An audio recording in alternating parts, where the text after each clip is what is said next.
खिले बटे मजा आ गई बटे बरा ए केन बाड़ू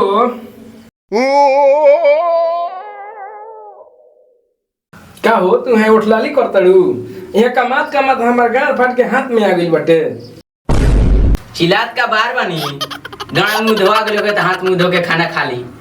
अरे हम खा ले बनी पार्टनरवा बहुत ज्यादा खिया दिल बा अब सोचा नहीं यार चली कहीं घूम के आई हम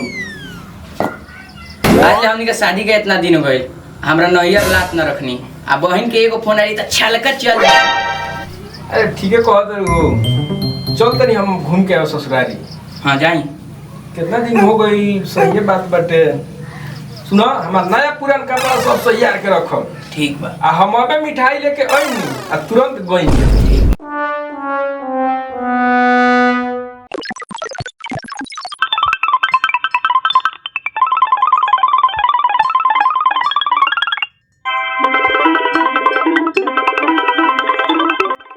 देखो मिठाई लेके तो हम आ गई नी अब तू हमार जल्दी से नया पुरान कपड़ा जल्दी में पहनी आ जाई हम तेरा घरे।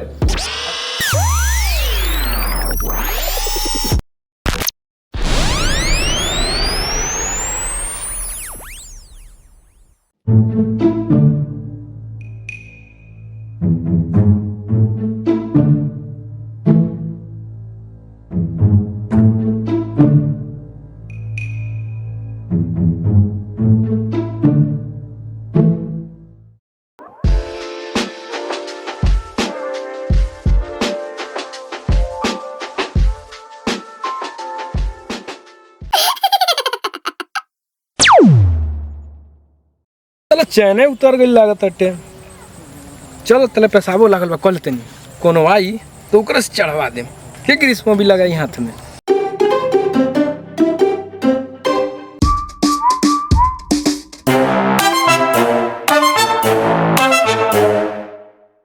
ए भाई है नहीं बा हमरा के हमारे तारे के बोला का कहता रहो ए मर्दे तनी हमें चैनवा लगा देबो ए मर्दे हम चैन में लगा तनी मुंह तारा तू चैन लगाई। हां ए बड़ा पागल बा जवान है तो मार देलस हम कहते साइकिल के चैन लगाओ के ई कहते कथि के चैन जा भागो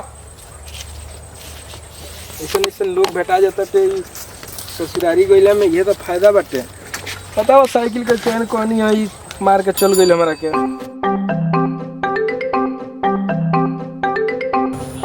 आते आते पियास लग गई बताओ ना झूठ मूठ के मार के चल गई हवे चलो पियास तो लगले मिठाई दूगो निकाल के खा लेते नहीं 5 गो बानू दूगो खा लेम तब कोनो बात नहीं है 3 गो बच जाई चलो दूगो खाइए लेते नहीं।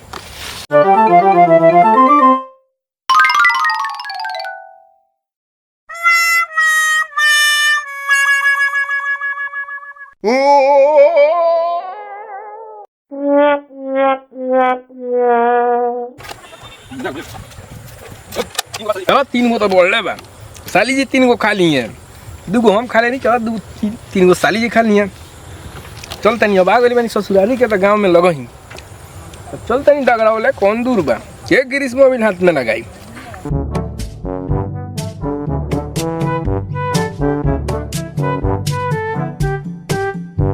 चला डगरावत बड़ी प्यासा भूख दोनों लागता ये काम करते नहीं चलो 2 गो खैले नहीं अभी 3 गो बानू 2 गो और खा लेते नहीं एगो तो बच जाइए एगो साली जी खा ली है थोड़ा 2 गो और खा ले हो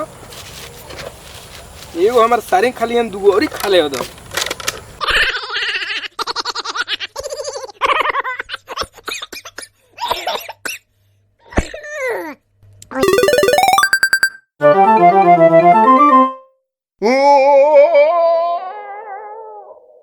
बड़ा मस्त लड्डू दिले बा मजा आ जाता साली जी खोनिया तो उनको मजा आ जाए। राजकुमरा का नाम बा लड्डू बनाओ में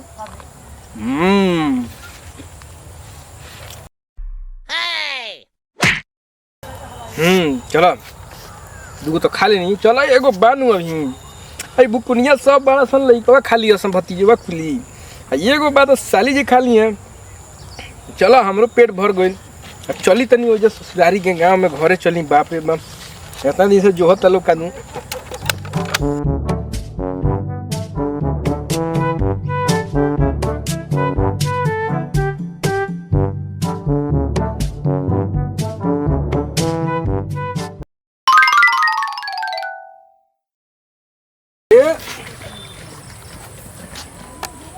सरवा या पाची किन ले बा हमरा के घापाची दे देले बा हई देखी हैं जो ना के चैन बार बार उतर जाता।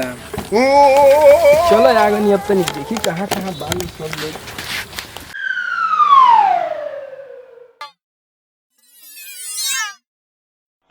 चलो अब तो आ गई नी देखी सास जी हमार कहाँ बड़ी केहू लौकत थैले नहीं खे। अरे बाप रे बाप कमारी बंदे बा।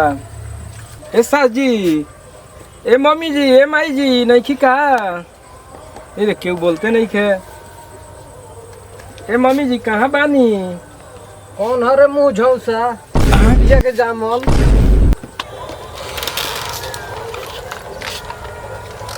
प्रणाम सासू माँ। खुश रहे। ए बाबू तनी नीमन से आई। नीमन से तो आइले बानी अब कितना नीमन से आई कहते हैं नीमन से आई। चलो एक बार अभी घूम के आई। रे बॉबी जाके ते अपना जीजा जी के समझा उतनी हुआ के सहूर नहीं के को नीमन से आई। ओह नो ठीक बा जातनी। प्रणाम जीजा जी। खुशी रही आबाद रही और हरिहरात रही। तो पली ही जीजा जी कहीं बात समझाई हो अभी तोर के सामान हर बोहरी गोइल आई हो। अरे धन बाड़ू साली हलू इज्जत बचाई हो आ जहाँ जइबू तहाँ ऐसे लमहर भेटाई हो। बात जीजा जी मजाक करते हैं रहुआ चली बैठी।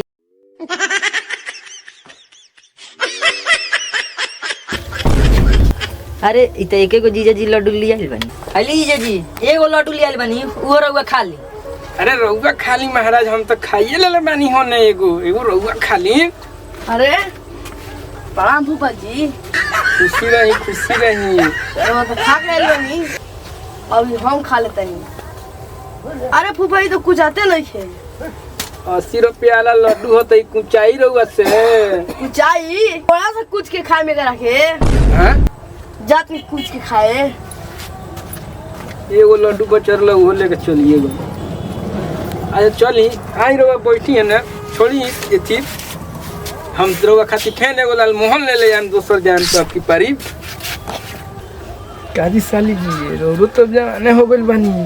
चलो चक्कर कर चलता कि ना। रहुआ से अब का छुपाए के बाजी जी एगो हमू रख ले बानी लव।